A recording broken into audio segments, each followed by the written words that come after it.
It's time for Twig This Week in Google. Jeff Jarvis has the week off, but we've got Aaron Newcomb and Kevin Marks along with Gina Trapani to talk about Google Glass. It's out there, but don't you dare try to sell it. And Larry Page's jet. It's got a new hangar. It's all coming up next on Twig. Netcasts you love. From people you trust. This is Twig. Bandwidth for This Week in Google is provided by Cachefly. CACHEFLY.com. This is Twig, This Week in Google, episode 195, recorded April 24th, 2013. Hold me closer, Tony Danza. This Week in Google is brought to you by Squarespace, the all-in-one platform that makes it fast and easy to create a professional website, blog, portfolio, or online store.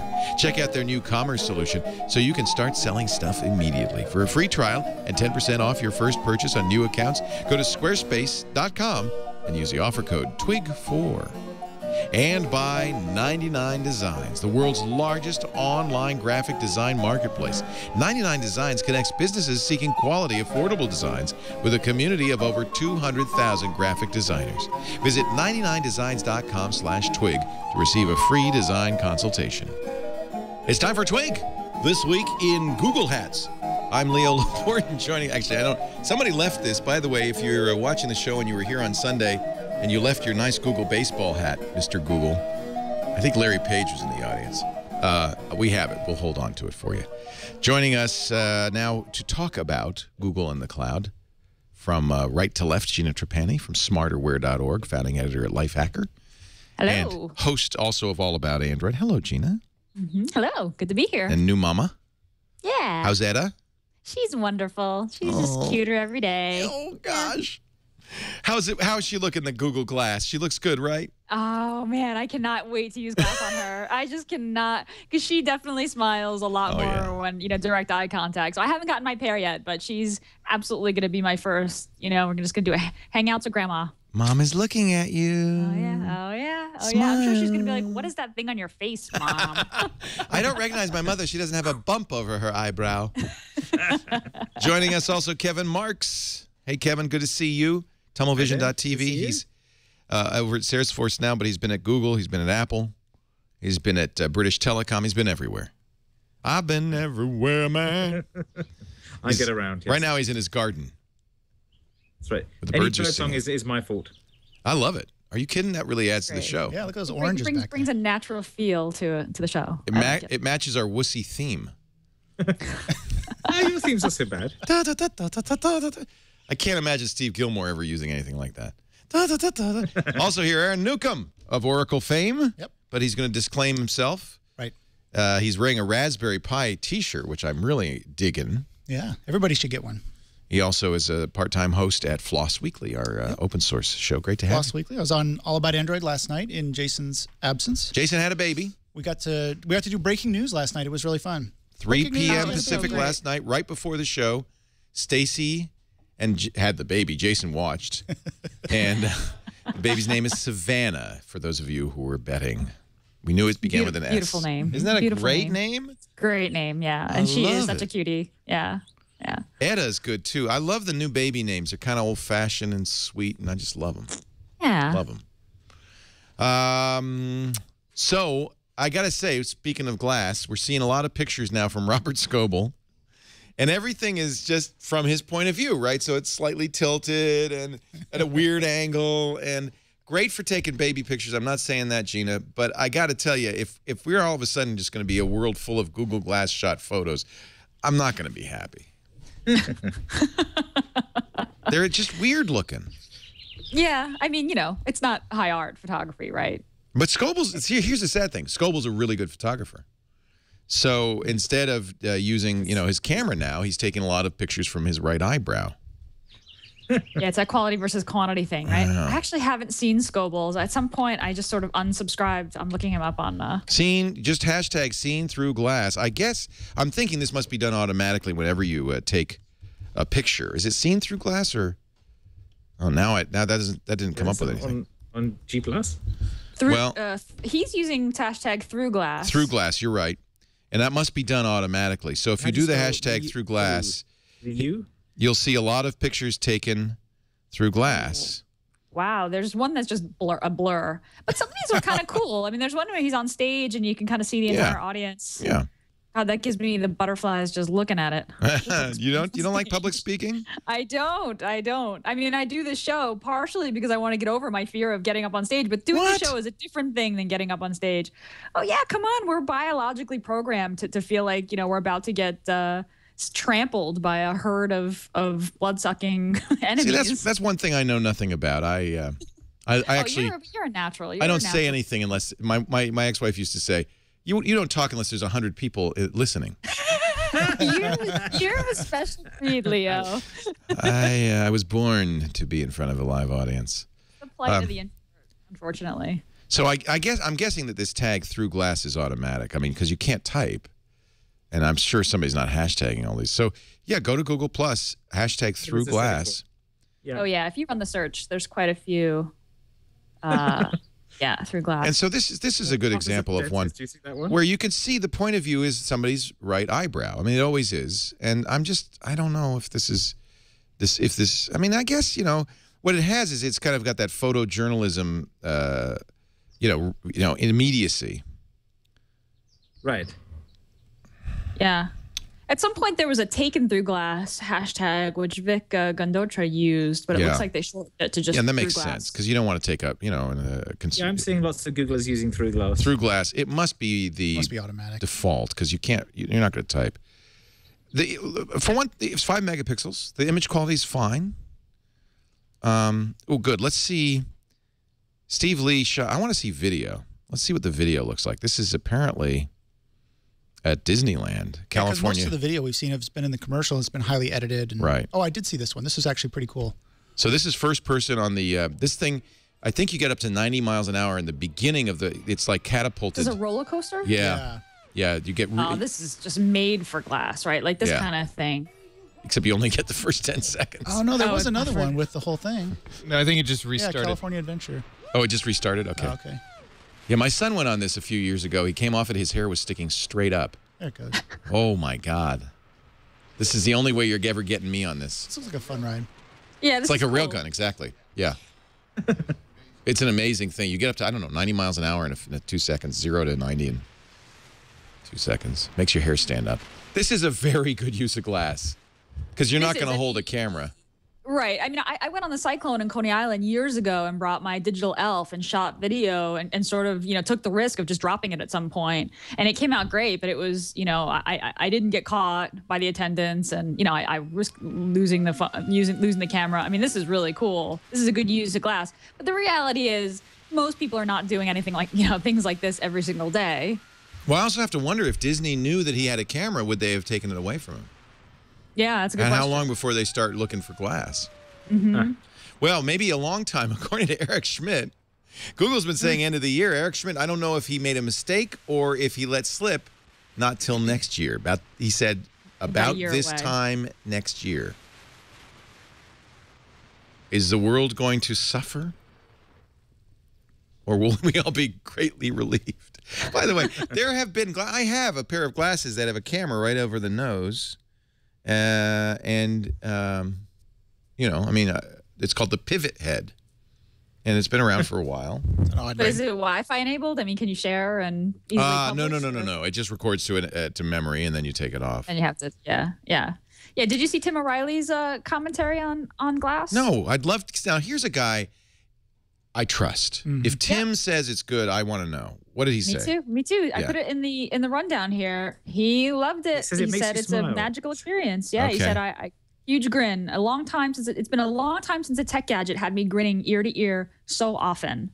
It's not at all what people expect. It's a magical experience. I mean, this is a guy who's obviously in love. Yeah. And I haven't been able to quite put my finger on why it feels that way, but I think it's the immediacy. And this is exactly what Burton was saying. Rather than fumbling for your phone, opening the camera app, you take a picture or video with a touch and share it with another touch. You can talk to the device, taking pictures, doing Google searches, getting directions without ever touching the device. So this is the emasculating. This is what he was trying to get to when he said it's emasculating, Sergey Brin. But I like this post by Tim O'Reilly because I trust Tim as well. He's not, he criticizes when things are. Oh yeah, he is not. So there's a category of people that I just love everything new, and he's not one of them. He's not one of them. He's very thoughtful. And he kind of he listed a couple of things. He said, people have this notion that it's privacy invading. It really isn't. It's very easy to see when the device is on. The lit up screen is viewable from the other side. So if I'm talking to you with glass on, you can tell when it's on. Ooh. And he says, yes, you can quickly take a photo, but either with the voice command or push the button on the frame, so it's clearly noticeable. Now, it's interesting that he said that because there were some stories this week. Someone dug into some code and saw that there's an eye wink gesture.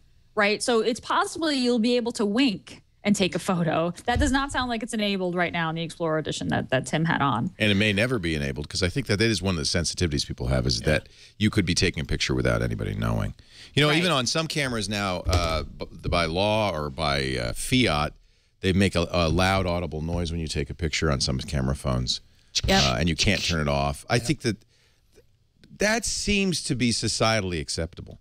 If what Tim just described is exactly the experience people had with something like the iPad, where on paper, and I remember this when the iPad was announced, I went to the demo room and handled it. The people who just had heard about it and seen the presentation were much more skeptical than those of us who held one. And it's not unusual for technology not to be the appeal of it not to be apparent until you use it, and then you go, oh, it is magical. Yeah. So I'm now okay. I've been very skeptical of glass. I may have to rethink this. I may not get it because, unfortunately, Google's being somewhat restrictive about who can have it. So, Kevin, you didn't buy one when you were at Google I/O. I didn't because I was there impersonating you. So see, and I wish you had now.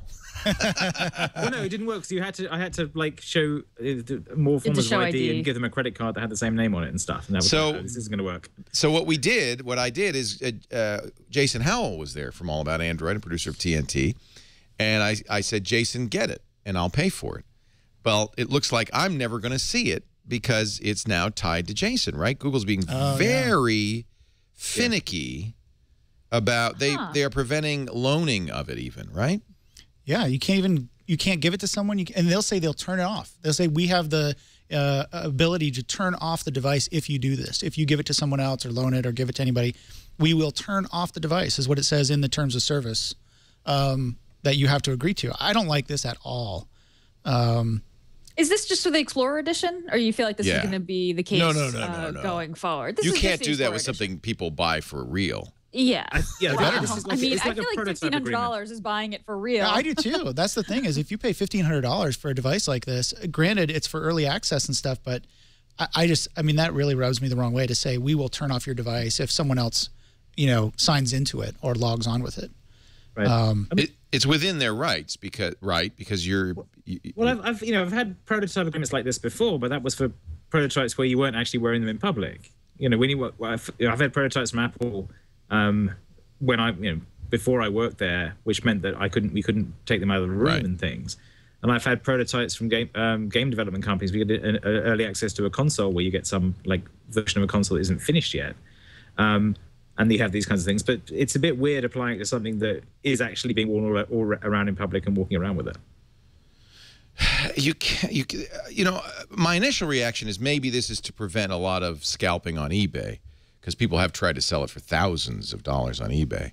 And it sounds like this thing is just not ready. I mean, Tim was saying there are certain things that you can do. Like you can't call someone and choose their phone number if they have a home number and a mobile number set up. He had trouble, and I think he had trouble getting SMS. I mean, he said this is a lot. The Explorer edition is pretty buggy and clearly not ready for consumer adoption. So part of it might be just like, hey, we want to give it to developers. I mean, when I was standing in line at Google I/O last year to sign up for Glass, the woman there, the Google representative, was saying to us, just so you know, this is for people who, are actually going to develop on the device. And what are you guys going to do with it? This is for academic or research purposes only. Like this isn't, she was really, really stressing that this was not about playing with a new toy. It feels like they loosened up on it, though. They released that commercial of, the ballerina and the bubbles and the kid. And they made it seem much more consumer friendly. But I think this Explorer Edition is actually just, I think they're trying to get developers to build for it. I wish they would say that, though. I mean, if you look at the terms of service on the Google website, I mean, it doesn't say, like, this is an early adopter thing, this is a review unit. It doesn't say anything like that. It's just Glass terms of sale.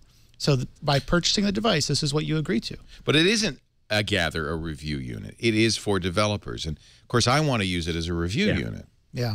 Right. So, and that's the point. I think that they're trying to do a developer release, and so this agreement looks like what you get when you've got prototype hardware. although, remember now when they did the contest on Twitter, they didn't make people be developers. No. Yeah, so I suspect they're dancing back and forth with it. But I have to point out that they're going to need to straighten that out. Despite the fact that I have a lower number, well, Jason has a lower number than either Scoble or Drew Olenoff, both of whom have received their Glass, that they did, in fact, jump 2 journalists ahead in line. Scoble and Olenoff are not developing for it. They're journalists. No, that's true. And they're posting like crazy on Google Plus pictures from Glass. I would be surprised if this is an internal struggle at Google between marketing and engineering. I'm a little pissed off because we pay, we lined up. I mean, at least Jason should have it. I can live with that. Okay, I take back what I said before. There is device-specific addendum. In the addendum, it does specifically say Glass Explorer Edition. Right. And that's where they give those. I doubt very much they would do this with the commercial versions when they sell it next year. No. So this must only apply to the early versions. Still, it kind of stinks. But. I mean, it's got to be like a phone, right? You sign in with your Google account, right? I mean, this is the thing. If you have the Explorer Edition and someone says, "Hey, can I try it?" I mean, you hand it to a person. You're signed into your Google account. Now, the person wearing them sort of has a full access to your account. It's it's like trying someone else's phone when they are signed into all their stuff, but even more personal. So. I mean, it just seems like the production edition is going to let other people sign into the device, but the Explorer edition they want to keep it mapped to the people who got in. And if I had Glass contest, Leo, it was focused on what would you do with Glass. I mean, granted, the bot who chose the winners was obviously completely arbitrary. I mean, I'm not saying that the implementation was right, but they framed the contest, in like what would you do, but not as a developer. But not as a developer. So to me, that's proof positive that this program is not just for developers. Yeah, they're looking for lots of cool videos and different uses that they haven't thought of, right? And they want celebrities like Neil Patrick Harris doing the live tour backstage at How I Met Your Mother, and that kind of thing. I'll do a live tour backstage at Twig. Well, I'm not going to get one, apparently. And now that Jason is busy with a new baby, I doubt very much he's the one who, I'll pay for Jason, if you're watching, I'll pay for it. Wear it. I can't wear it. No one else can wear it, but you wear it. Take pictures of Savannah. But not of Stacy, because that's not nice. Anyway, I understand people's upset, but I think it's, if you say this is a very, you're saying it up front. If they were then to do this next year and say, oh, yeah, you buy it, you use it, no. That's not going to happen. That probably is illegal, right? Isn't it? You can't say to somebody, you can buy something, but, well, maybe that's exactly what terms of service for software and books they could do digital. that. Yeah. The first sale doctrine applies to physical goods. It doesn't apply to the account you got attached to it, so they can still cut you off. Didn't courts say, though, that, for instance, with CDs, because the record industry would love to kill the resale, or it's too late now, but for some years would have loved to kill the resale of CDs and tried, and the court said, no, you can resell something you have. Right. But there's a court case going on about resale of MP3s, which is much messier. That's different. That's digital. Which is completely different. But this is a physical good. CD is digital. This is a physical good. Yeah, but you can take every bit off the CD and get a perfect copy of it. Well, the court still ruled that you can resell CDs and nobody can stop you. Right. Yes. So I think that's pretty obvious. But not MP3s. Not MP3s, because those are pure digital. Well, do you think Eric misspoke, or do you think that we're really waiting till next year for Glass? I think it would be a mistake for them to wait. I mean, they've got all this. Well, they might have to. They might have to. You're right. But I mean, I think that it would be, if there's a way to avoid that, or if there's any way to accelerate the development, then I think that it's in their best interest to do that with all of this great buzz they're getting right now. There may be other things that come out in the meantime, that right now they've got this niche, and they can either fill that niche or someone else is going to do it. How many knockoffs have you seen of glass? I mean, they're not the same, but I mean, I've seen like at least 5 knockoffs. You can't wait too long. You can't. The market moves fast. And it seems, I have to say, let me ask the chat room, the glass as it stands, given all, whatever flaws people are talking about, is something people would want, not at $1,500. No. What's the price point? But I would think that you would all buy it if it were, say, $399. $399 was exactly the figure in my head. I'd buy it. Yeah, I would probably go to 5. I would go as high as a like high-end smartphone. Yeah, $1,500 is way too much, but $399 I could see. Chat room saying yes, they'd buy it, and a lot. Some people say $399 is too much. Others say that's about right. I think for first generation, I think that's right on for me anyway. And I think it's going to be hard to make less expensive. Maybe not though. No, we don't know what so. it is. I think over time they'll be able to get the price down. Right. But yeah, it's not got anything particularly magical in it. It's just got. What about that screen? Is that magical? I don't think so. Compared to the screen on the phone, you're holding in your hands. No. It's just a little LCD screen with a prism. I mean, how is it? Yeah, it's way lower res. It's got it's got a slightly higher image density than that, but it's tiny. It's smaller and easier to make. Right, easy to make small LCDs. Mm-hmm. They've been putting these into wearable. This technology's been around for a long time. Maybe not quite to the quality that they're using, but there's been technology around for quite a while where they project that image. I remember back in 2002, I was looking into wearable technology, and they had it available then. So not so hard. Yeah, I mean, part of the challenge is doing it brightly enough that it's not like you don't have to wear goggles completely over your eyes like a classic VR setup. So you've got something that's bright enough that works as an overlay. Right. So Plus all the sensors. Yeah. That's pretty important. All the sensors that they put into it to do potentially the eye blink, take a picture thing, which may or may not be available. Those types of things, I think, definitely were not available. And just recently, this sensor technology has really gone crazy. So, well, we'll see. All will be revealed in time. I didn't know Facebook was doing this. Facebook is using a new image format developed at Google called WebP that is not compatible with JPEG, and it's making some people a little irate. Supposedly and it's good we've got you on, Kevin, because you're an expert on standards and so forth, and I imagine you know a little bit about this. WebP is, but why would you want to replace JPEGs? Is it smaller? It's potentially it's smaller. Yeah, I'm not quite sure what JPEG is a fairly old spec, and it has certain artifacts that are built in. And WebP has picked up something slightly, some newer stuff. They say it's faster too. It's. I guess that means it's smaller. Ish, but it get a slightly better compression. I think you don't get a lot of benefit from it really. Right. You don't get a great deal of compression. Doesn't follow Moore's law. It's almost the opposite. We've got 1,000 times faster computers than when we were using JPEGs, and yet we can't compress more than 2 to 1 better. So compression is actually really hard, and also horribly tied up with patterns. So there isn't a lot of massive improvement in that. Compression follows Zeno's law, not Moore's law. Remember Zeno's paradox? Yes, you get halfway there and halfway there and halfway there, and you never reach the end. Very good. Yeah, that's about right. No, it's true. I mean, and WebP, I looked at it in detail. My understanding is it's kind of similar to what they're doing with the video, the Google video stuff, but just a still version of that. So it's just the interframe version of that without any difference frames. What they use as an example is complex, very complex-ish images. Water seems to come up a lot. And they say they're more accurate when the image is complex. I'll tell you, I'm looking side by side. If you're watching the video, you are too. Left is JPEG, right is WebP. I can't tell a difference. Fairly sure I can't tell. I just don't see a difference in that example. Yeah. But is one much smaller than the other? Yeah, and if that's the case, then that would make a difference. Yeah. Those are fairly identical images. So well, and then it's recompressed back into JPEG. Small. Oh, and this is a JPEG? I assume. I mean, I can. Oh yeah, you know why? Because only Chrome can read WebP.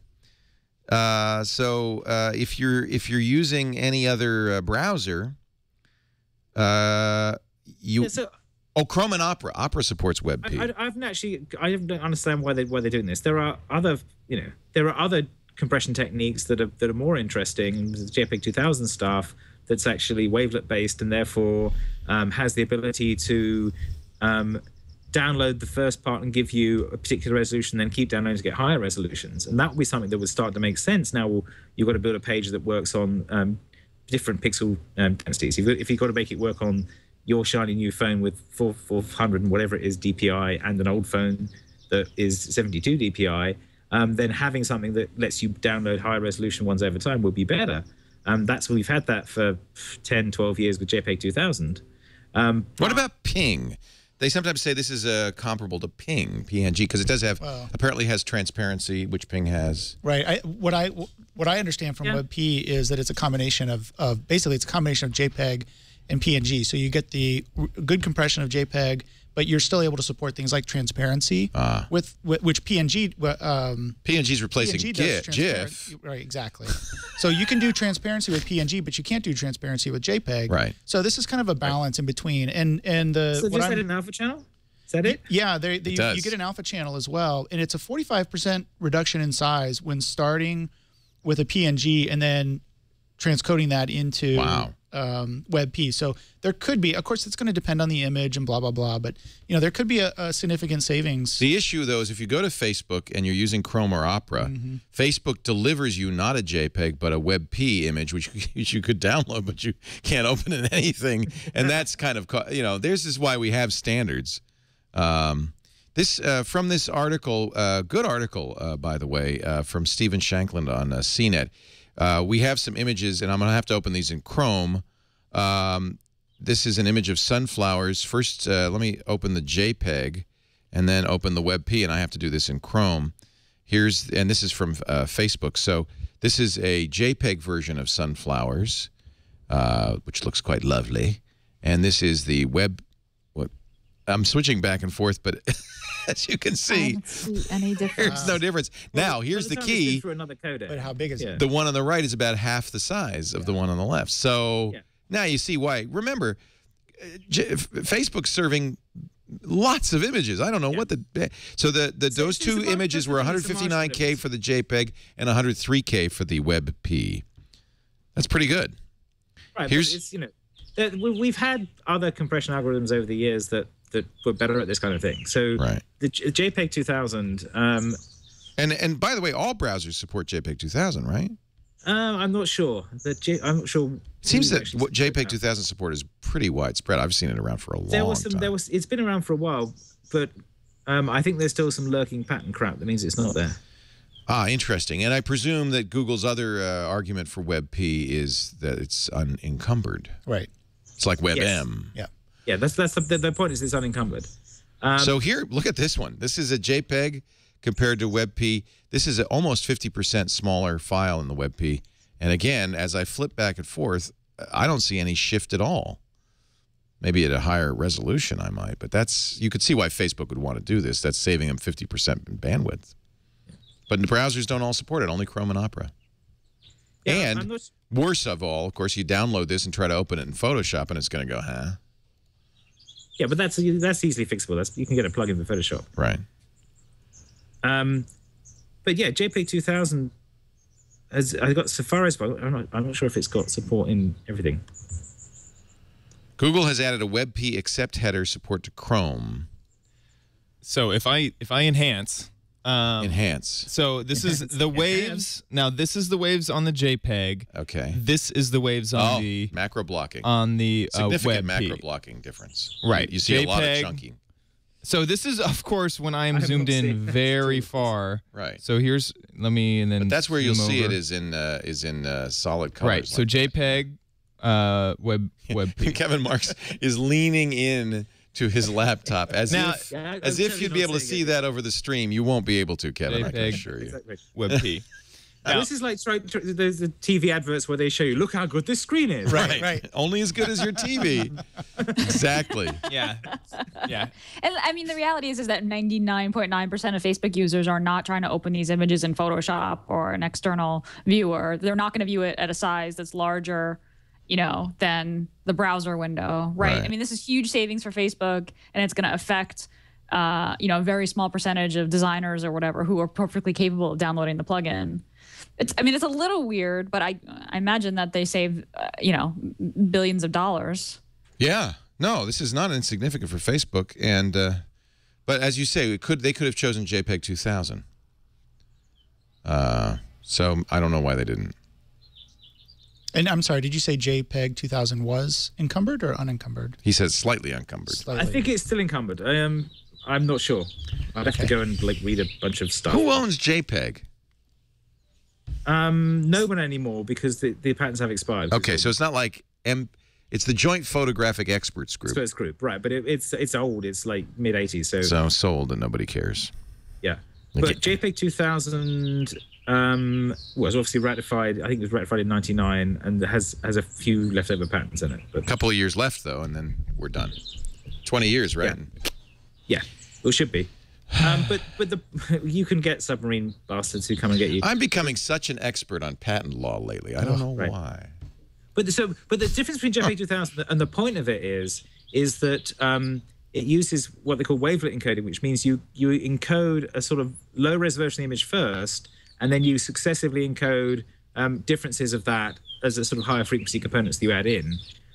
But also the file format is designed such that you can stop reading at any point and you've decoded that level of the image. And if you then read a bit more, you decode the next level. Oh, that's interesting. Which means you can now really save bandwidth.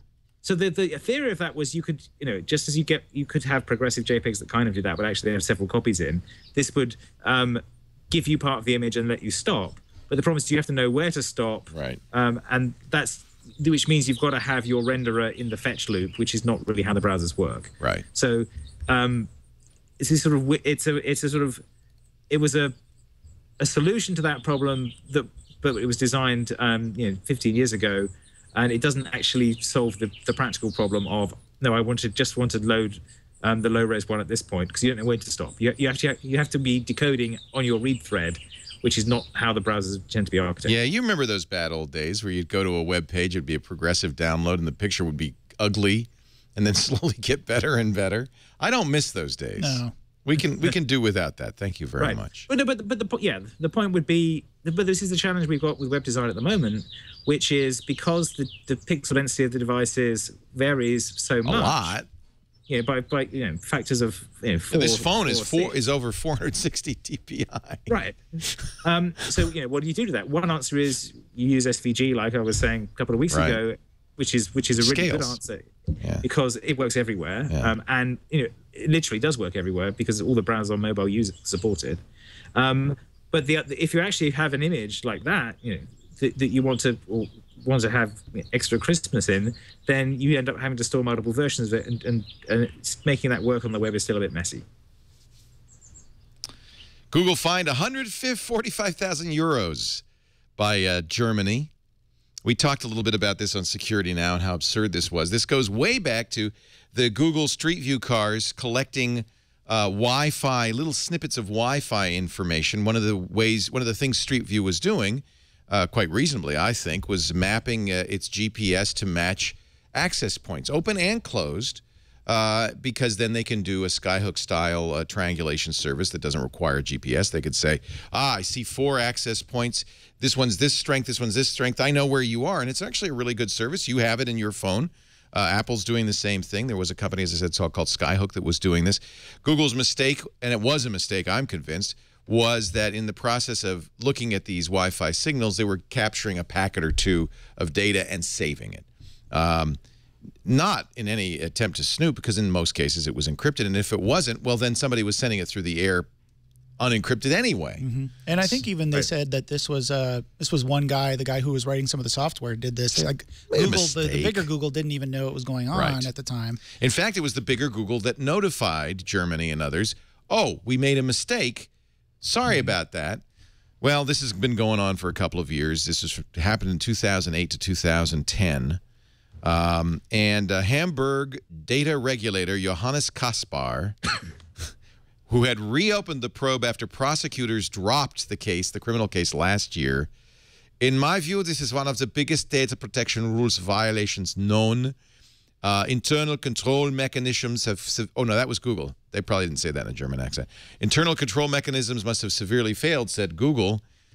And so Johannes said, well, I don't care. You're going to give me 145,000 euros, which is 189. I really wish Jeff was just for the story. Like Sun Siegfried. $189,230. It's cigarette money. This is money in Larry Page's sofa cushion. However, come on. You know, that's just a blatant grab for it. We want some money. Yeah, it probably doesn't say in there how the money's going to get distributed, right? Is it going to get distributed among all the houses to the victims? Oh, here's your $3. We will use this to improve the infrastructure of the city of Hamburg. I don't know. They didn't say. I doubt very much they're giving it to charity. French regulators levied a 100,000 euro penalty in 2011. I'm sure Google kind of is not happy about this, but at the same time, at least it's over, and it isn't really a lot of money. I don't know how many minutes or seconds of AdSense revenue, $189,000. Well, it's less than they spent on lawyers for it so far, I'm sure. Oh, yeah, the lawyers. That's right. You know what? That's the real expense, the millions in lawyers. They screwed up. They knew they did, and, now they're going to pay, right? They'll pay a little fine, and I've served my time, man. Don't do the crime if you can't do the time. Keep your eye on the sparrow. Google's airport dreams take off. San Jose private terminal approved. You'd think having a Hindenburg-size blimp hangar would be enough for Google, but no. They were the big people behind adding an elite, according to the San Jose Mercury News, elite corporate jet center at San Jose International Airport. They rent right now. They rent space. Ooh, it's pretty. They rent space for the private jets, of which they have numerous. At is it Moffett Field, where the blimp hangars are? Yeah, you see it when you drive down 101. You know, that's actually right next door to Google. Yeah, it's perfect. Yeah, that's the thing I don't understand, man. It said they're worried about losing the government contract. It's controversial. Well, it could be. I mean, it says their lease is up and they've got to find someplace else. So build an elite. It's too bad though, because it's like right next door to Google's headquarters. I'm sure it's way more convenient than driving down to San Jose Airport. But well, what they'll do is they'll store a helicopter at the Google campus that gets them to the airport. Right. Then, of course, there you go. Of course. When you got more money than Europe.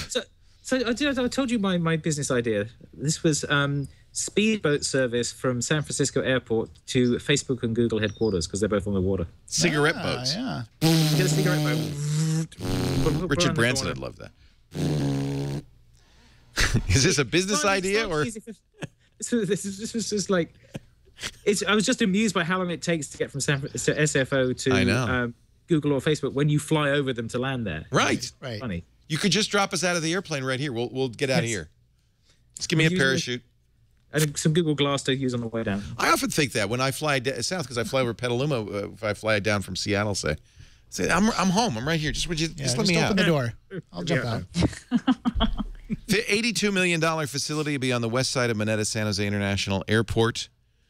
Not really any dissent. Some people didn't like the noise idea and so forth. The airport gets $3 million in rent. That helps pay for the construction, right? Because they just did a big Google construction employees? project down there. I wonder how many Google employees fly private jets. Oh, it's just Larry and Sergey. Maybe Eric. But jets, private, small planes, probably more. This is corporate though, right? Yeah. These are G3s and G6s and that kind of thing. I never got to do it. But when I was working at Procter & Gamble, my management did. They would take the corporate jet. If they had a meeting that they'd be at in Brussels very quickly, they would say, hey, is the corporate jet available? And like 5 of them would get on it. It didn't have to be like the president of P&G or CEO of P&G. They would just get on and go because it was cheaper. I mean, they've got crews sitting there manning maintaining the jets, and so it was cheaper for them just to get on the corporate jet and go. So of the 7 hangars, 5 will be used by Google. The company Blue City Holdings manages aircraft for Larry Page, Sergey Brin, and Google's chairman Eric Schmidt. Their private jets are now at Moffett Field. By the way, they have more than one, as I remember. Larry has a couple, 3, maybe 4. We don't know. It's hard to count. Why would you need more than one? You can't fly on more than one plane at one time. Because you can. Because you can. Because you have family and friends who may be flying somewhere else. I don't know. No, I'm sure they're used for the other executives and stuff. It must be a nice feeling, though. Just hey, can I have the jet this afternoon? I'd like to fly to Brussels. I'll take the blue one. The blue one. Today. Yeah, I'm in the mood for blue. Can you park my pink Batmobile Tesla in the garage while I do that? Thanks. The only issue is that there is a curfew, a flight curfew to protect residents, 11:30 p.m. to 6:30 a.m. for the airport, and there's some concern that these private flights might go during off-curfew hours. There's no evidence that that's going to happen. They said they're not doing that. No. If you got it, flaunt it. Let's see. The birds agree. Yeah. Tweet. I like San Jose Airport. It's a nice one if you can fly out of it. I often think I should be. It's pretty. It's empty. Mm-hmm. Yeah. Like most of San Jose, you go to San Jose, you go, does anybody live here? Because it's a beautiful city, but the streets are deserted. It's like a zombie plague hit it a couple of years ago, and then nothing. Isn't it? Am I wrong? No, I agree. I completely agree. They have light rail, but it's always empty. There's these trains going by. There's not even a driver. Unless it's rush hour. I mean, unless there's I guess. I think that's what it is. Everybody's inside working so hard trying to keep the economy. Well, the other weird thing about San Jose is if you look at it, if you go up, look at it from above, it looks like trees because it was all orchards and they kept a lot of the trees. And none of the buildings are very high except downtown. So it's very odd. Primarily prune orchards. In fact, the big mall in San Jose is called the Prune Yard. Yeah. But it's... I lived in San Jose for a few years. That's where I started my career in radio, and I actually enjoyed living there. I was there in the must have been the late '70s, early '80s during the Apple boom. It was really an exciting time to live there. But I go back there now, and you go to the computer museum. It's a beautiful little town, and it just feels like it's kind of quiet. It is very strange. I don't know if it's overbuilt or what. The climate's lovely. I mean, I think it expanded at the wrong time. Yeah. And so it's very, very spread out and suburban and very hard to get anywhere without driving. Right. And the downtown doesn't really make much sense. Mr. Mike said, owning a jet for Larry Page is like me owning a used Huffy that I got from Goodwill. It's just, here's a couple of bucks, give me a jet. I think that's an apt analogy and probably pretty accurate. Google has a new ad size, richer user engagement, they say, which means you can't avoid it. It is 970 pixels wide, by 90 pixels tall. So that won't fit in my browser. Okay. No, 970 is pretty wide, isn't it? I thought 960 was the standard. I know, it's probably non-standard. Yeah. Yeah. That's interesting. Maybe I'm wrong. I thought 960 was the standard width, though. Well, how wide do you use your browser? I guess on modern screens, I mean, you're assuming it's going to be no smaller than 1024. Nobody runs 800 by 600 screens anymore. Except me. Well, no. What I do is I run the browser in part of my screen, and I have another window open on the left. That's right. That's right. I'm not. You shouldn't assume people are going full screen. Browser screen. No, that's right. And that means everyone's, half the pages that are stupidly designed end up getting scroll bars on the bottom, including chunk of Google, because they assume that if you're on a computer, you must have 1024 pixels wide. It's like, no, I didn't want a full screen view today. Right. And it's frustrating, but is this really news? Do we care about this? No, I don't care. Look, it's in the rundown. I'm reading it. We're going to take a break. Let's talk. All right, you know what's in the news? It should be in the news. Google Now on your homepage. I like this. I can't wait. But first, a word from Squarespace.com. When you're talking about websites and well-designed websites, Squarespace leaps to mind. Why? Because all their designs, and they have many templates to choose from when you go to Squarespace.com, are what we call responsive design. They adjust automatically to the size of not only the screen they're on, but the window they're in. So you always see a beautiful page, that is just right for whether it's an iPhone 5 or a 27-inch display or bigger. Squarespace is everything you need to create an exceptional website. The great hosting from Squarespace.com and the great content management software. And now Squarespace Commerce, you can add a store to any Squarespace website and immediately start selling. It is a very powerful, very flexible, really nicely implemented commerce solution. Works with every Squarespace template, digital or physical goods. They help you in so many ways. They calculate taxes for you. They track orders. They provide customer email updates. They print shipping labels. You can do coupons so easily. Happens all the time. People will come on the show and say, well, I'd like to give a coupon for my product. And they say, I have to call the engineers. We'll have it, in a few hours. No, with Squarespace, you go in, click a box, it's done. Squarespace.com, an amazing place for your next website. I want you to try it free. You don't need a credit card. You don't need to give them any personal information. Just Squarespace.com. Click the Get Started button. Pick a template. Import your existing content from almost any other website. They've got API-based importers from Blogger and WordPress and TypePad. Just a really, and by the way, the import is amazing. Imports all the links. The SEO is preserved, all the images, even all the comments. So if you want to see what your page would look like at Squarespace within, 15 minutes, you can. It's very easy to do.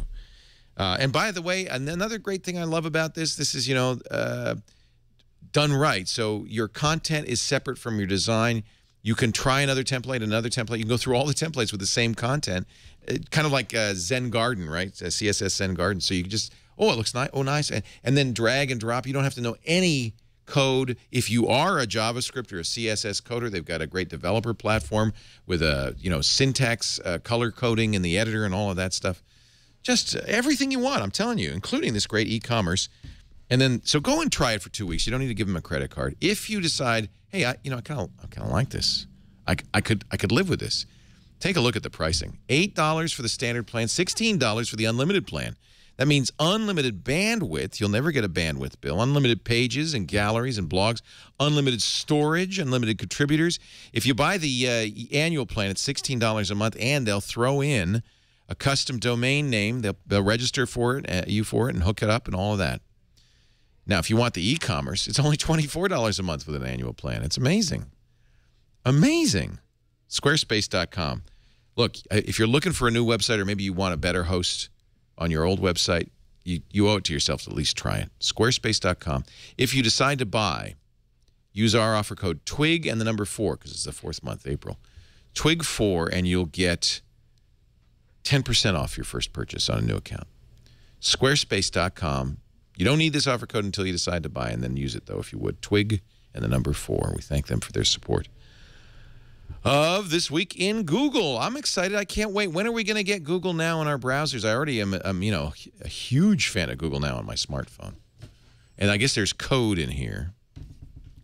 Yeah, I love when these leaks happen, because somebody's going through Google source code. It looks like somebody found a page and viewed the source and found some JavaScript that seemed to indicate that that Google Now is going to come to the home screen. You can see some JavaScript, some variables here, string variables that say Google Now uses your home location to show relevant information like weather, traffic conditions, and nearby places. You can set your home location, set your work location. This is all familiar to those of us running it on Android, which I am. I don't know when this is going to show up, and we don't really know what it's going to look like, but it looks like the code is there. We've got a couple stories like this where code is embedded. Code, like code has indicated that something is kind of on its way. So I guess this is a page. Google operating system, the blog reported on this. This is a page hosted on Google somewhere, which looks like it's been pulled. Oh, we're sorry. There's no such thing. Pay no attention. Looking up to a 1% test or something, so they need to host it. Yeah, this is not the Now you're looking for. This is an old school Google error page, by the way. Wow, this looks like Google circa 2004. So I don't know when it's coming, but it seems like Google Now is kind of like the obvious the direction that things are going, design wise and product wise. Yeah. There was a leak a couple weeks ago I saw on Google Plus from a Google employee that said if you know the address of the Google Now server, you can actually get it to work in Chrome. Ooh. But in the about flags, right? There's a flag you can set in Chrome, right? Yeah, exactly. Local storage. You have to set local storage to a certain URL, but the problem is like not very many people actually know because the servers they're in development right now, so you have to know, like you have to be in Google and know what the addresses are. But you can get it working in Chrome apparently if you know what that super secret address is. So I'm really excited about it. I think it makes total sense, especially with some of the services that are going away, like Reader and iGoogle and things, to have this be one of the solutions to replace those things that are going away. I think is great. Google Now seems to be one service that Google has had that everybody universally likes. And when I first heard about it, I thought, oh, this is going to scare people because it's based on stuff Google knows about you from your email. So if you get an email confirming a flight, it'll put the information in Google Now. Or if you search for the San Francisco Giants, it'll put ball scores. And I thought, oh, people are going to be a little concerned about the product, and nobody is because it's so useful. And so it really illustrates is you give me some value. I don't mind if you take some information. Just give me some value for it. And I think this is a great product from Google that really will help them convince people. It's all about Glass, Leo. Like they announced Google Now and Google Glass, or they talked about them kind of back to back at Google I/O last year, and it was so obvious. Like it seemed so obvious to me that Google Now was going to be the interface for Glass. That this idea of like just-in-time, contextually relevant alerts would show up on your heads-up display makes complete sense. And even the Mirror API guidelines now, you can see the cards look very similar to the Google Now cards. Yeah, let's hope maybe Google Now, people really like Google Now, that the transition to Glass won't be as scary. Some speculation that Google's acquisition of this company, Wavii, for $30 million is also for Google Now.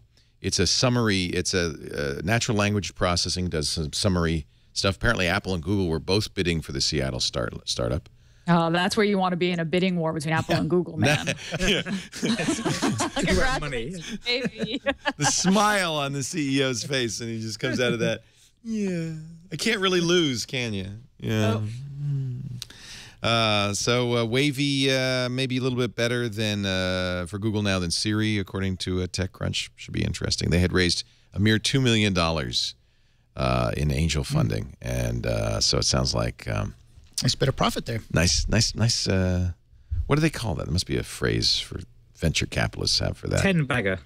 A 10-bagger. You get 10 times what you put in. A 10-bagger. Wow. Which I guess is a takeoff on the baseball 4-bagger, which is a home run, right? Because you hit each 10-bagger. I think it's time to play some trumpets. What do you think, Chad? Should we get ready for the Google Changelog? The Google Changelog. I just said that. It's redundant. I got to remember not to say that. Gina Trapani here for our Changelog.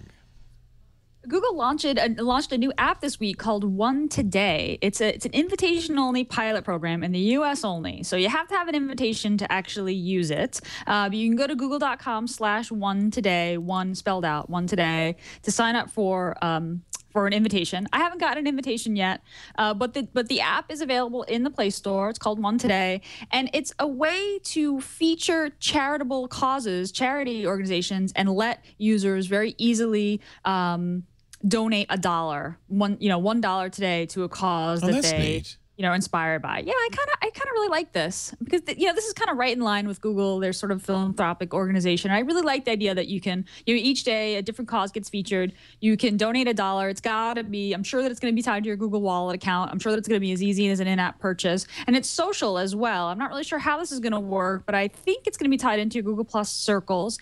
And so if all of your friends donate $1, 4 of your friends donate $1 to a charitable cause, you can match their donation as well. So there's a little bit of crowdsourcing social. There's a social aspect in there, and we were joking about this last night on All About Android. It's kind of crazy that you have to get on a wait list in order to donate your money, but they must be just trying to beta testing this out or alpha testing this out with new nonprofit organizations. And I just love this. I think that this is this could be a really cool platform for raising money for good causes. So go check that out at google.com/onetoday. Cool. Other big launch this week, Google Plus comments for any website. Well, I shouldn't say that. It's not for any website. Google has launched Google Plus comments for blogger blogs.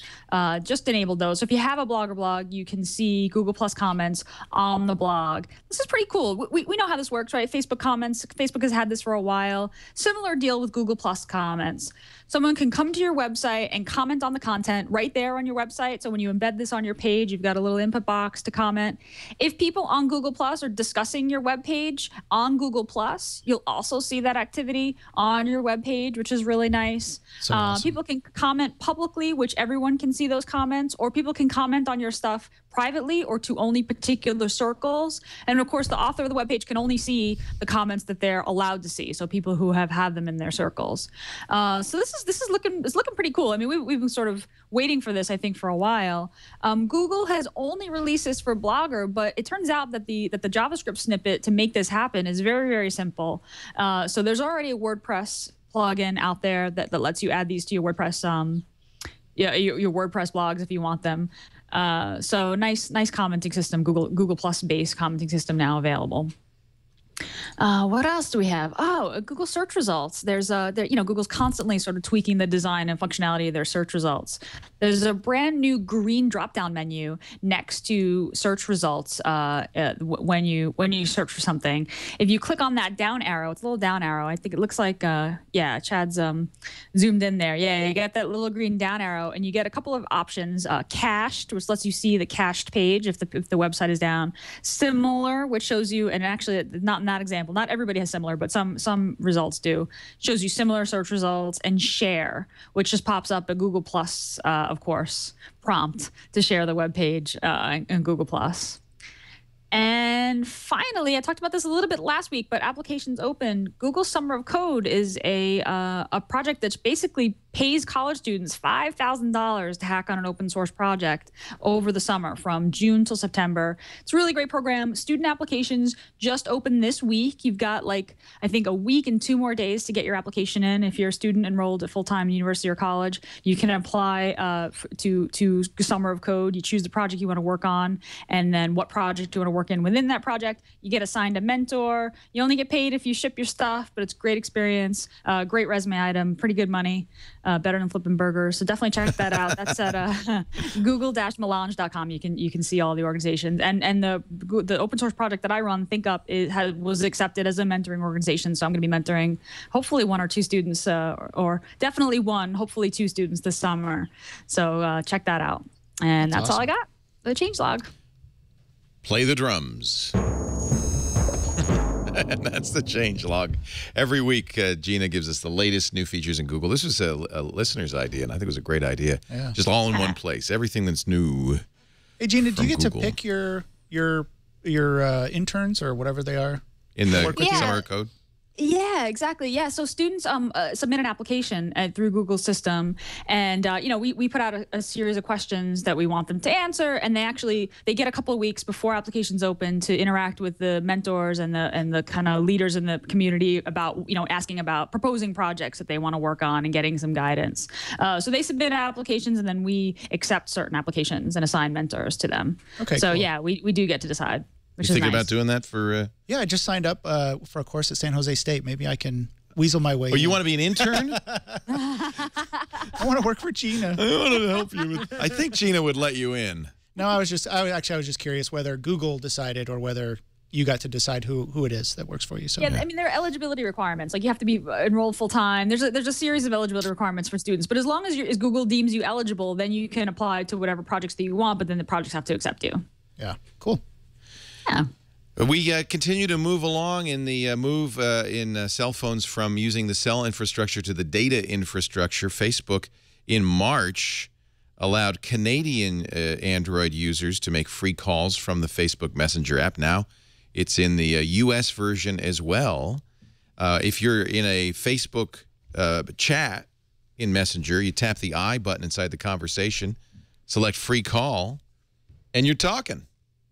You're talking. I mean, this makes home, more. Holy cow. Yeah, more useful, right? Like this is like, oh yes, this is my Facebook phone. I can now make calls with it. And it's sort of, I think, an important piece of it. I presume they're using Skype, which is integrated into Facebook, the Microsoft product, but I don't know.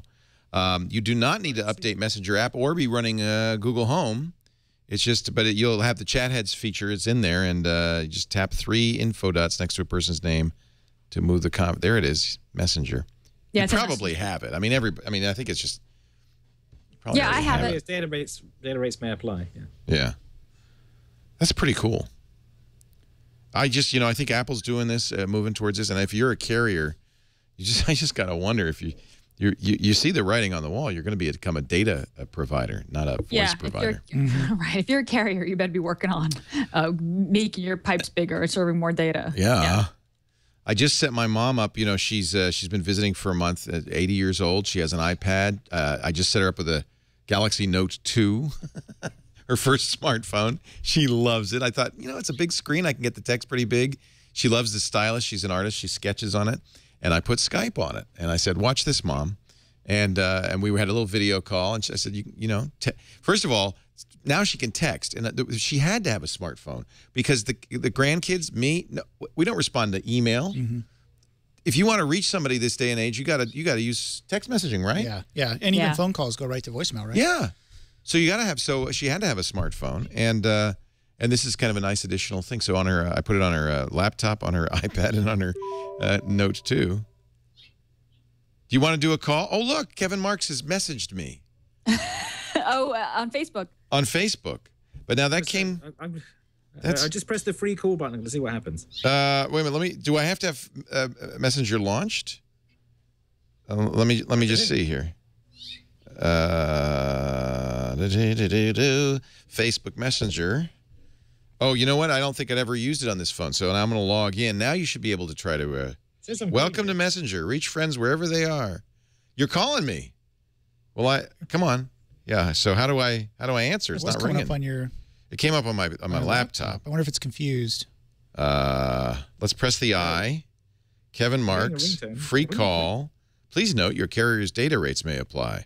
Oh, no, you're trying to call me now. That's going to really confuse things. It says you're calling. I'm going to answer. Wait a minute. Did that hang up? It was red. Oh, crap. Leo is calling. So the new Facebook voice calling works really well. It's hard to figure out. I don't understand how I pick up. We have the same problem. You're calling Kevin, don't we, Leo? No. Okay, now I'm talking to Kevin. And now I can hear you. There we go. Oh. But it's not video. It's just voice. Let me just put it to my ear and see how it sounds. How you doing, Kevin? I'm doing okay. It's actually not bad. You know what? It sounds better than a cell conversation. Well, it should do. I assume they're using a decent codec. It sounds really good. Wow. Some lag, though. Yeah, but there's lag even in a cell phone call. You only notice that because you can hear me unlagged. Mm-hmm. No, it's like 2 seconds. It's not subtle. Well, you are on Skype too. Oh, but no, this is a different connector. It's like double Skype. Or no, it's not because you're on Wi-Fi. Can you put it on speakerphone? Yeah. Let's put them on speakerphone. With those great speakers on the. Yeah, these big speakers. Yeah. But yeah, it's breaking up a little bit. It's also frozen. Yeah, so now I'm going to be unable to speak properly as I get 3 echoes of myself coming back. Say this. Today, I consider myself the luckiest man on the face of the earth. He doesn't. He's British. He doesn't know. He doesn't know from Lou Gehrig. Well, this is good. You know what I like? It's very chat heady. You know, this is the new Facebook. It works quite well. I'm impressed. Facebook home look, which is he's got a big picture of him on his. You know, they really know how to make it pretty. Look at that. I mean, that's great. Yeah. All right, I'm gonna hang up. Wow. You know what Mom does not have is a Facebook account. I said, Mom, you know that's where you'll see pictures of me and the kids and stuff, and it's a great way to keep up.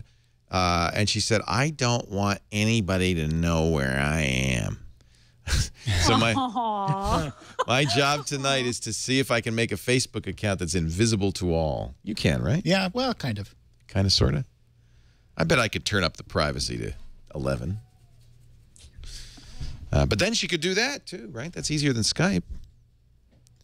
Pretty amazing. What a world. That's actually easier than Google Hangout too. Yeah, it was I very love easy. Google Hangout, but that was pretty easy. Yeah. That was pretty easy. And yeah.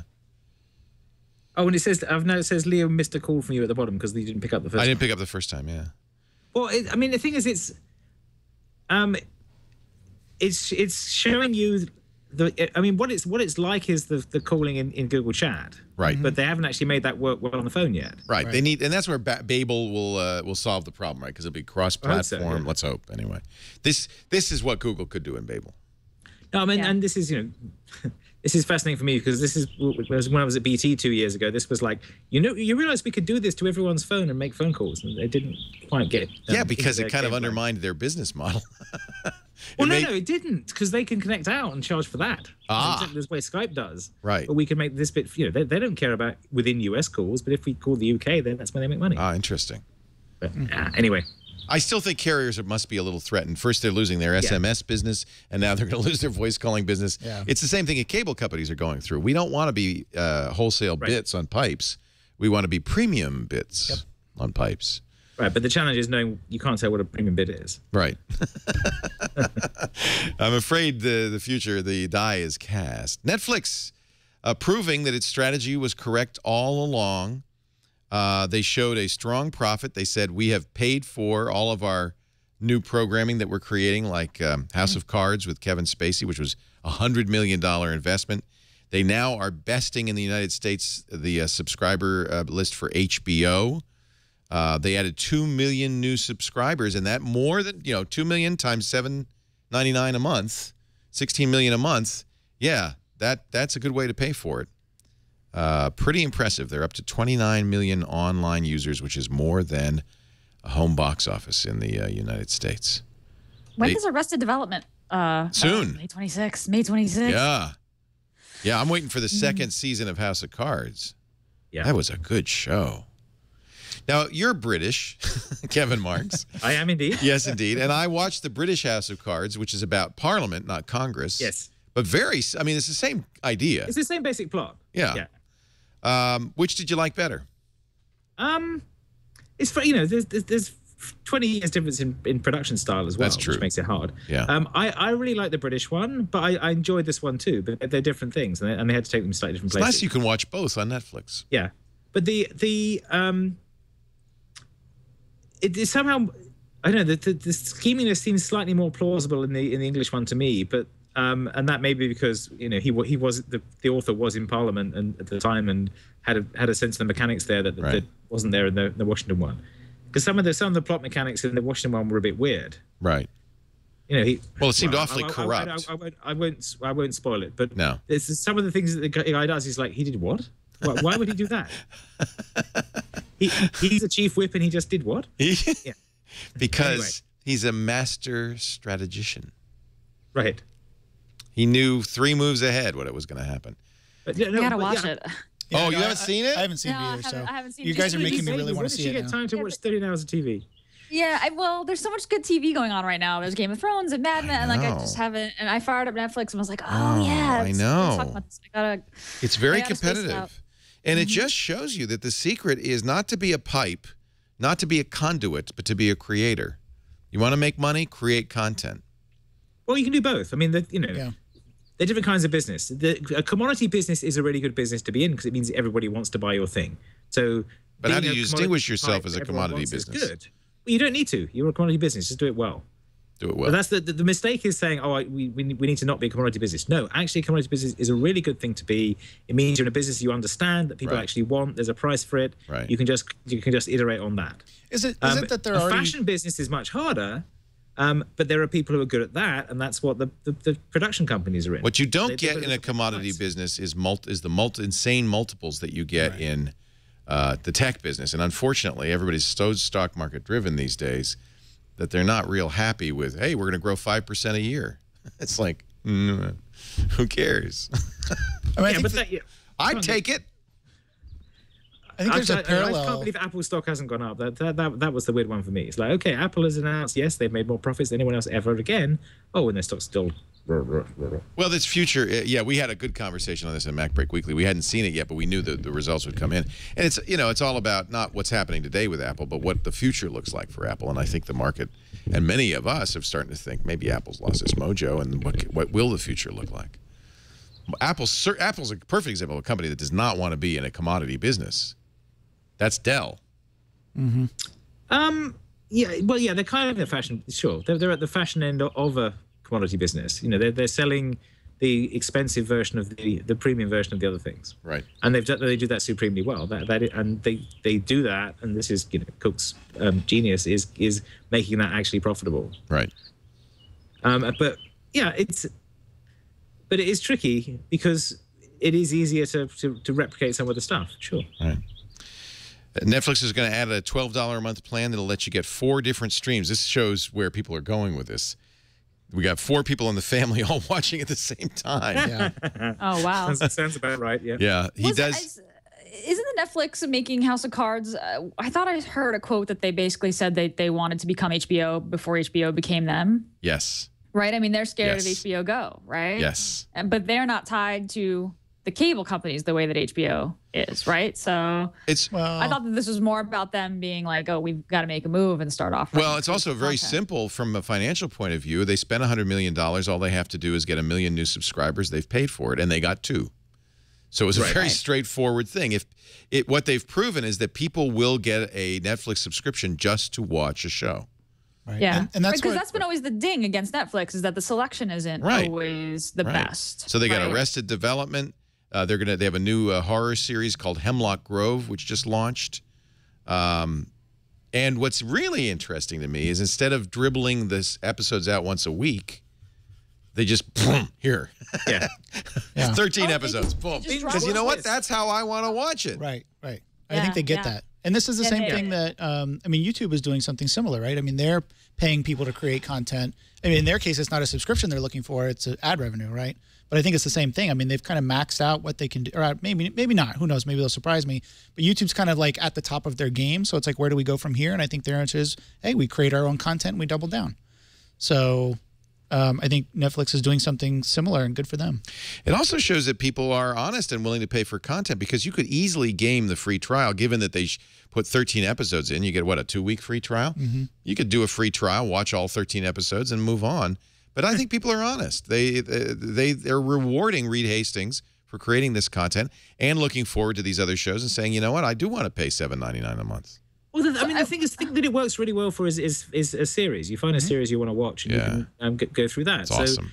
They're sort of, with this, they're teaching you that. They're saying, okay, here's the thing, you just watch as many as you like. Then you go, oh, there's a UK version of 99. I never saw that. Oh, it's now recommending I watch this series MI5 from the UK that's kind of a political thriller. Right. And they have 7 series of that, and you can watch that. And then they've hooked you in, and this is how we end up watching stuff. We watched our way through The Tudors, which is Showtime.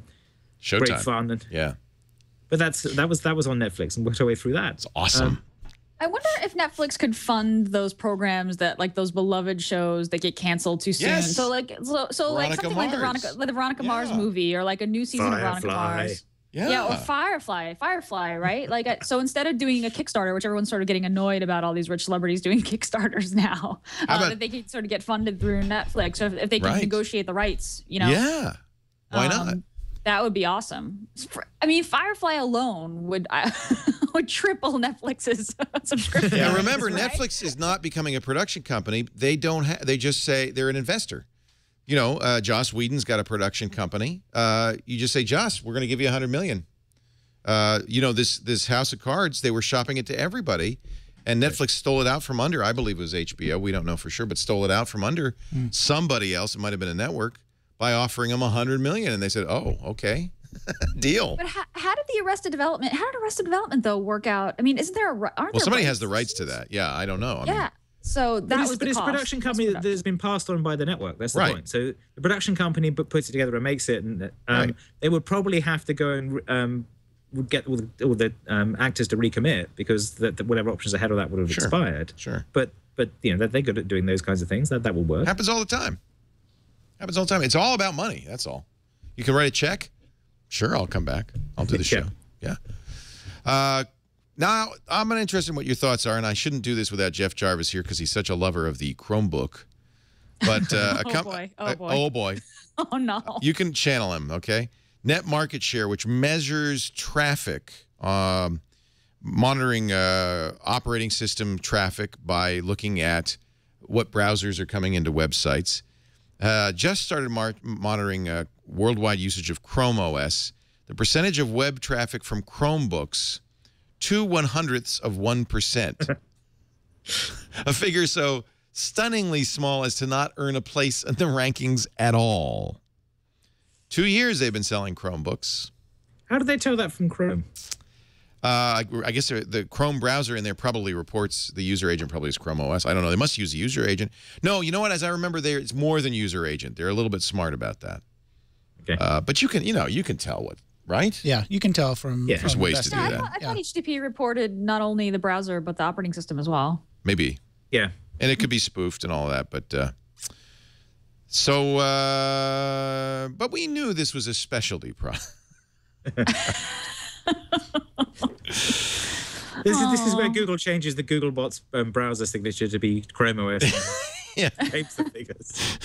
I'm really genuinely curious about whether or not Chromebooks are going to be at Google I/O the way that they have been the last 2 years. So the last 2 years, we've gotten Chromebooks, right, for free. Like, they've been giveaways. They've been a thing. I wonder if they're going to be there at all. Depends how many pixels they've already made. If they got a couple of thousand extra pixels, I think you might. You think they'll unload them? Yeah.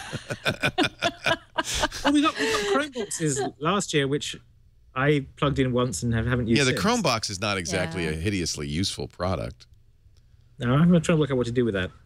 Yeah, it's not portable. you need to have a keyboard, screen, and mouse to attach to it. I don't understand the product at all. Well, it makes sense if you're trying to replace a school or business, school system, a school business, those kinds of things. These things appeal to people who have admins that want to lock everything down, and it's great for that. Well, in theory they do. In practice, that those admins are so tied into Windows that you can't get them to change their minds half the time. Maybe. But yeah, it makes sense as someone who hasn't got an admin can do that. So you don't need a sysadmin for it. You can just plug it in. Well, if Jeff were here, he would say, "Hey, this is I love my Chromebook. I love my Pixel. I do everything with it." Jeff's been doing an experiment for many months now, right, Gina, where he just uses that. It's been a while, yeah. He's living the Vita Google. He said in service of the show, which we appreciate. But I think, if I think about it, the people who really are most happy are people who write, because their needs are few. Yeah. They don't need.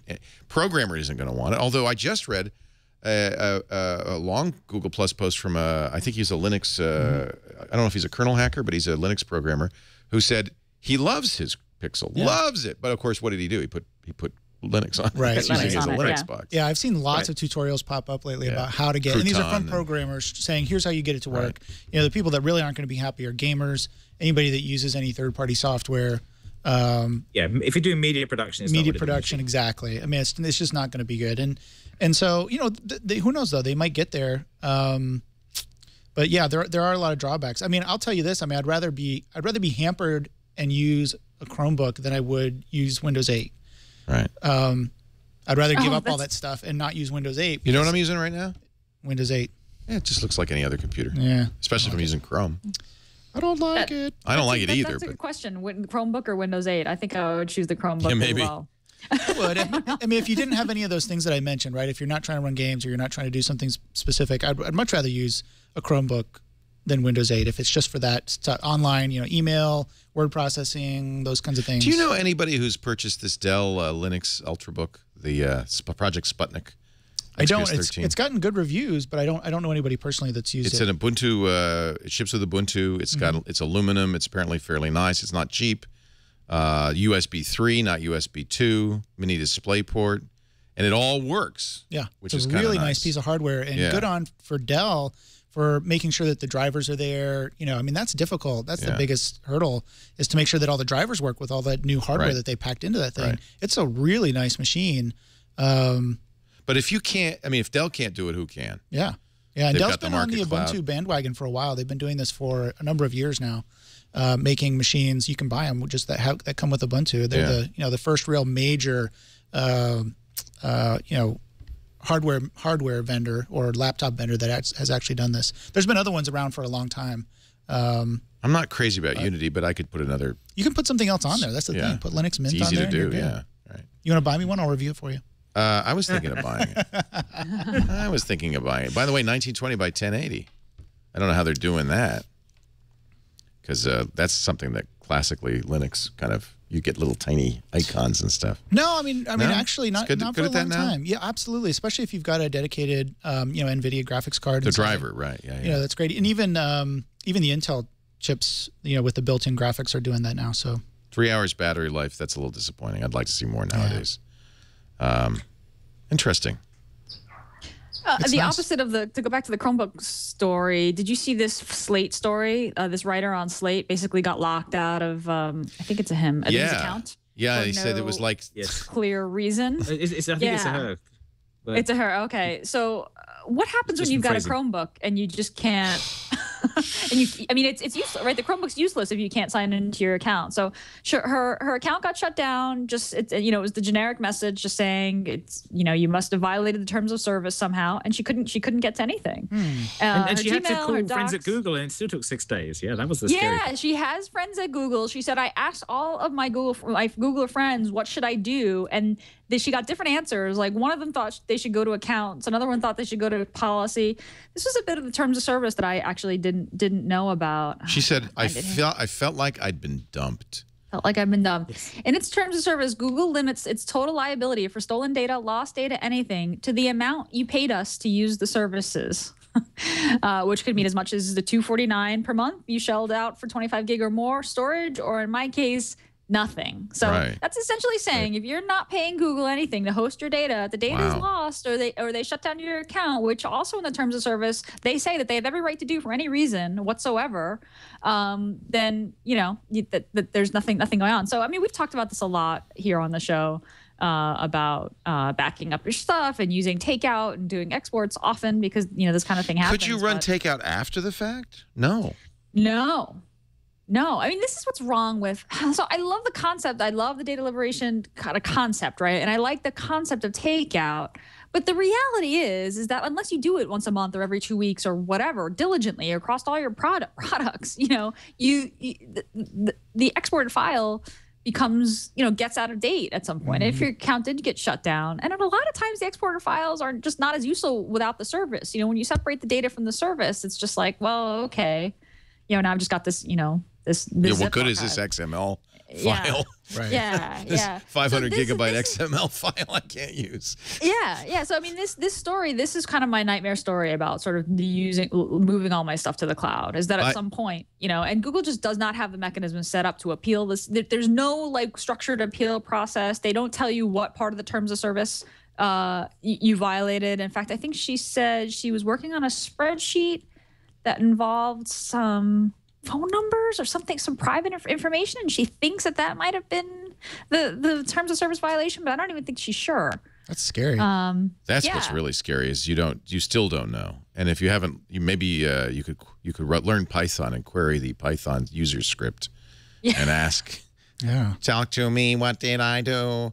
Yeah, she said that my data was intact when her account was restored. This is 6 days later. Except for that spreadsheet. Except for the last thing I'd worked on. Yeah, a spreadsheet containing a client's account numbers and passwords. It seems that Google's engineers determined this single document violated policy and locked down my entire account. I don't know if that's the case. That was just the last thing she worked on. Maybe it wasn't saved in the backup. I wouldn't jump to that conclusion by any means. Right, and I think this also could have just been an algorithm failure. I don't think it was actual Google engineers that actually said, hey, look at this chick. We're going to shut her down. She has a Chinese name, Tian Lon Ho.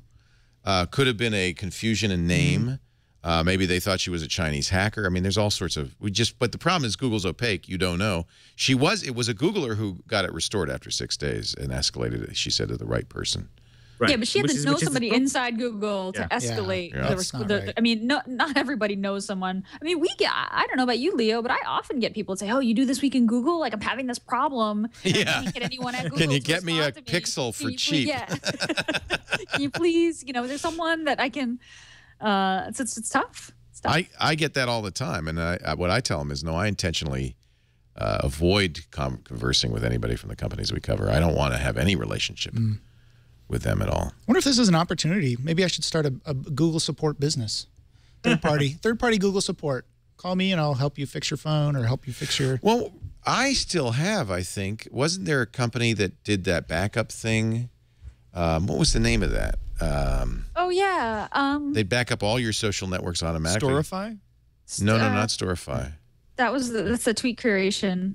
I know exactly what you're talking about, Leo. And I got, because I got in early, it was free for life, so I presume they're still backing it up. I'd have to find out who it is. Backupify? Was it Backupify? It might have been. It was Backupify, I think. Yeah. Backupify. I stopped getting the emails from them. Maybe they went out of business because it wasn't a very good model. No, see, there it is. And that did an automatic. That would be an example. It does an automatic backup of all your social networks, including Google and Facebook. And if that runs automatically, then you're all right. Then you're good. You're up to date, hopefully. So I'll just have to recover that account when Google kills my account. Yeah. I'm wearing a hat, Google. See, you told me wear the hat, and all would be well. They have wield a lot of power. They do. That's the bottom line. All right, we are going to take a break. Come back with your tips, your picks. Nobody will do a number, but that's all right. I want to talk a little bit about a number called 99 Designs. We have a great T-shirt on our Teespring account. Teespring.com/twit. Thank you, Chad Johnson. Teespring, TEEspring.com/twit. Where do we get the design? From 99designs.com. The idea is they hook you up with great designers. And it's such a, I felt a little guilty because it's like they do these great designs and then we picked one and we made T-shirts out of it and we paid them for that. But I guess designers are hungry. I don't know how it works, but it's really a great thing. There you go. Welcome, Twig listeners. All you got to do is go to 99designs.com/twig. They work with the world's greatest graphic designers, more than 210,000 strong, to get you designs. You tell them what you need, and then dozens of designers from the community will submit quality designs just for you. Give them feedback, refine the design, select the one you want, pay for your favorite. Design categories include logo design starting at $299, web design $599, digital marketing collateral like landing pages, Facebook cover design, banner ads, infographics, $199. For print marketing collateral like brochures, flyers, and menus, labels, greeting cards, product packaging even, starts at $199. Our T-shirt, $199. Mobile app design, $599. Hook up with great designers, get great designs, make your stuff look good. This is good for programmers. People like you and me, Gina, who have no taste, but we've got great ideas. No, I shouldn't include you in that list. But programmers, it's very often that you have a great idea, right, for a program, but you look at these programs, and they're so beautifully designed, and you figure, I need some help. This is the place to go, 99designs.com. Or maybe you own a business. You're a restaurant, and your menu looks like, ugh. Make it look as good as your food is. You're a cook. You're not a designer. 99designs.com. Now, here's what you're going to get if you go to 99designs.com/twig. You'll get a $99 power pack of services free. That includes more designer time and attention. They will bold, highlight, and feature your design product in their marketplace. So that means you'll get lots more designs. You can also call 800-513-1678. That's a number just for Twig listeners. 800-513-1678. You'll see some really nice people who are really great at 99designs.com. 800-513-1678 or visit 99designs.com/twig today. Let me show you the T-shirt. And what we got, which is really mind-boggling, we got all these beautiful designs. There it is. And so we vote. We let the chat room vote, and we picked this one. This is a one-time only deal. We're going to sell it for a month, and as always with our limited offers, that's it. You can't get it later, so it's limited availability. Teespring.com/twit, $15. And by the way, this good quality shirt. Teespring does a nice job. It's American Apparel or Hanes. You get to choose. Fruit of the Loom. I'm sorry, Fruit of the Loom. Is there a difference? Yeah. Yes. And then you get to, I don't know. You guys wear T-shirts. See, the young people today. Hanes is all scratchy. And middle-aged folks like me. What are you wearing? Your old Senior Raspberry citizen. Pi. Yeah. Senior citizens. I guess I'm going to go for the jumpsuits. Go straight to jumpsuits. A onesie, right? Onesies. When you're born, right? You got a lot of onesies, right? Edda's got onesies galore. Oh, yeah. Yeah. Stacks of them. Mm-hmm. Yeah, when you're born and then a little later on in life, Go it's back in the onesie. Just put the little hatch in the Diapers, too. back. And diapers, yeah. And And diapers. The hatch. Kevin Marks red hung up on pajamas. us. I think he was offended. 99designs.com/twit. All right, it's time for our tips of the week. Let's start with you, Gina Trapani. Well, now that Google Plus comments are available for blogger sites, you can also add them really to any web page. I said there was a WordPress plugin that already came out. This is all kind of unofficial, but it completely works. You can add Google Plus comments to any web page. There's a little snippet of HTML. Just Google Plus comments on any website. This link will come up. You just drop the little snippet of HTML. There's also an HTML5 version that you can use, and you can show the number of comments, comments counter, how many comments they have. That's so you can great. load the comments dynamically. That replaces Discuss. We should have probably used that instead of Discuss. Yeah. Yeah, free. I mean this is, Google hasn't announced that this is an official thing yet. So I would say, it seems like this is going to become official very quickly, but use this initial bit of HTML, knowing that you might have to adjust it later if the API changes. I don't think it will. It looks like this is going to be the official way to do it. But yeah, so you can get Google Plus comments on any page, which I like. I personally like a lot better than Facebook. This is pretty great. But really nice that you also get the exposure also on Google Plus, and that you also get the comments that people are making on Google Plus. See, and it's free. Really discussed as a paid service. I mean, that's pretty tempting. I really like it. I really love the Google Plus commenting system. It's a very smart thing for them to do. It's really smart because it gets you plugged in. And I mean, if I ever get my website up and running again, and modernize, I don't know if I'll ever do it, but if it ever happens, I'm definitely going to check this out. I think it's just I might have awesome. to try it too. I think it's great. I wish you could have more than one commenting system, but that's really probably not a good idea. Yeah, unified commenting. You got to pick one. Well, that's the challenge is integrating them, isn't it? Right. Because there was a completely geek out story, but Tantek, Tantek Chelik wrote a post on the first indie-word cross-site commenting system they've actually put together a way to do this, where 3 different people with their own sites hosting is doing cross-site trackback and pinging again. Wow. They're still trying to make that work, and the challenge is dealing with competing with these unitary systems, because you want this stuff to stay there and not be don't disappear when that company goes away or vanish in those ways that a lot of these commenting systems has, and that's kind of hard. It's like actually returned, didn't trackback? I mean, we've had trackback. Yeah, this is bringing trackback. It's bringing it back. Oh, so in a way, remember trackback? So cute. Never worked. It worked so well. But the problem is it worked too well. It had no authentication. Exactly. It worked, but it was confusing because it was like, anyway. Trackback is back, baby. I'll put the link in the chat room. Thank you. Indie web types you want to play with that. So the Google Plus thing is interesting because it lets you have comments on a site that only you and your friends can see, which is kind of weird. Google Plus private commenting. Yeah.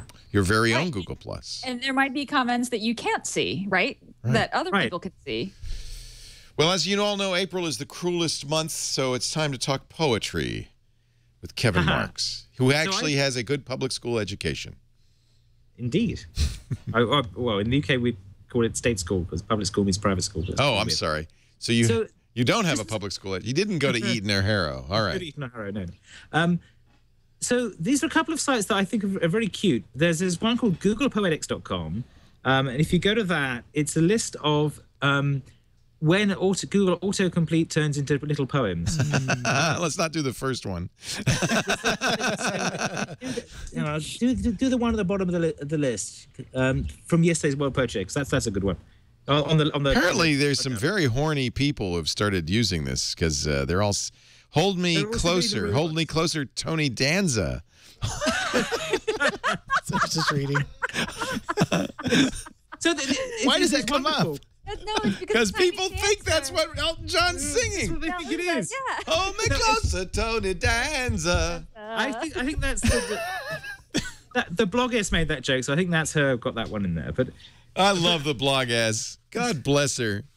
What is it to be human? What is it today? What is it that makes tears without sorrow? What is it that given one? So the idea is this is from autocomplete. Yeah, so it's autocomplete suggestions that look like modern poetry. So it's so there's that one. Then the other one that's fun is pentametron.com. And what this one does is it looks at Twitter for tweets that are in iambic pentameter, and then it finds 2 that rhyme and put them together, and you get this sort of very strange found advising Holly to become a nun. Thanks for the birthday wishes, everyone. You always have a little more in you. I want a follow from McDonald's, too. Got me a baby brother on the way. Heart turns a little colder every day. Time for a shower. Gonna go apply. All Polish people going crazy. Sigh. This is good. It's better than Shakespeare. So nearly got a Gary Neville squeal. I'm such a jealous person, it's unreal. Bores. Then a bitch in a little Mexico just had a great idea for a show. Is this done algorithmically? Yeah, so they know where the beats fall in English, so they look for the iambic pentameter sentences, which is da-dum, da-dum, da-dum, da-dum, da-dum, da-dum, da-da-dum, da-dum. That's hilarious. Or something. So he's just like, we look for the meter and create the poetry. So I thought that those two were very cute and also very Dada. This was, you know, cut up poetry was this like early 20th century thing where you generate this. I want to put a smiley header, but just saw an Asian with a mullet. What? This is better than damn you autocorrect. This is awesome. It's wonderful. You just sit there and... It's amazing that people. This is brain. how code should be. This is what code's for. Yeah. Stop writing apps. What are you doing? No, We need I more do have crazy an poetry. actual tip, which is my blog post I've linked there. And this is something I discovered you could do while trying to solve another problem. So my problem was my son's old blog, the picture had gone away because the pictures were on Apple's iDisk and they broke the site's link. So it was like, Argh. So I thought, oh, but you can get URLs from Google Drive. So I stuck them on Google Drive and did that. And then I thought, wait a minute. You can download your Twitter archive, then you can just throw it into Google Drive, and then you've got your Twitter archive on the web. Yep. So I put the steps to do that. And it's slightly annoying in that you get a URL that's like 25 feet long because it's a Google URL, but you can use a short of that. And so now I've got my archive of my tweets up on Google Drive, and you can go and find them. And this is, you know, you could already download your tweets and do this locally, but they actually designed it well enough. You can just throw it on the server and it works. And then as long as Google doesn't go out of business and they don't break up with you, it's somewhat permanent. So as long as I'm now relying on two flaky services to deal with each other. Now I want to back up my Google Plus onto Twitter. I'm not sure that works.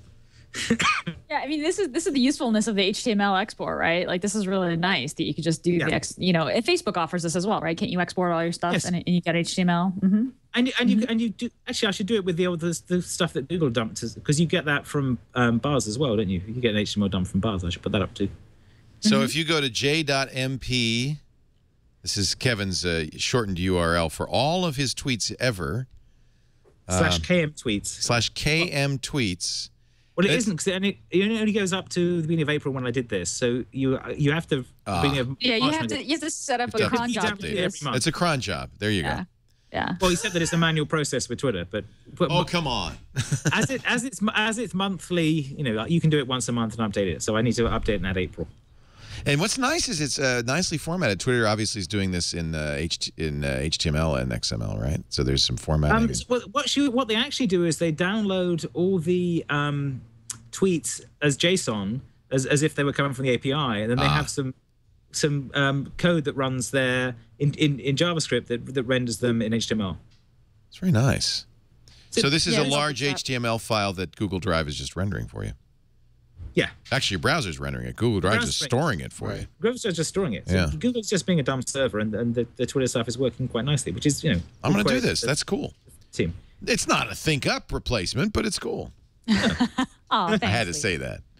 Thank you. I appreciate it. It should feed you to think up.